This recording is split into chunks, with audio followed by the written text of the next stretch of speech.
یه چیز دیگه هم بچه‌ها خواستم بهتون بگم، این پایه های هیدرولیکه.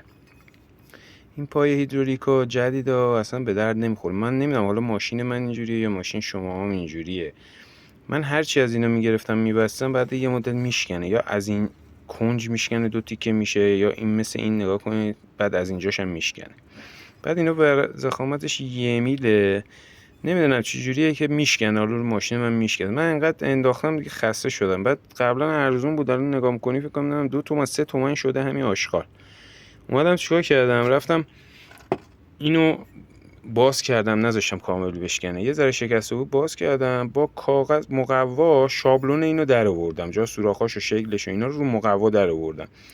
بعد رفتم یه ورق 5 میل گرفتم از ورق فروشای کف دست اندازه که جواب اینو بده، شابلون کاغذ رو روش گذاشتم، خط کشی کردم، برششو زدم با فلاپ و سنباده و مینی فرز، این دورش رو قشنگ این حالت رو در آوردم، جا سوراخاش هم در آوردم. این خمش هم بردم خم برک، چون ورق 5 میل رو خم معمولی نمیزنه، یه خمی هست به اسم دستگاه برک، بردم برک برام اندازه همین خم زد، بستم روی ماشین. حالا نمیدونم معلوم باشه یا نه، ببین اوناش این ورق 5 میل بستم. البته من چون خودم هم جوشکارم اون وسطش هم یه قطعه‌ای گذاشتم، یه قطعه نازکی گذاشتم جوش دادم که دیگه اصلا نکشه اونم بشکنه. الان یه مدت راحت روش داره کار میکنه.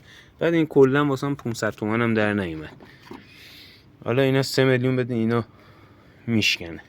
اینم یه نکته است، حالا هر کی خواست فنی کار بود میتونه برای ماشینش درست کنه. به نظرم بهتر از این آشغالاست که 3 تومن پول بدی.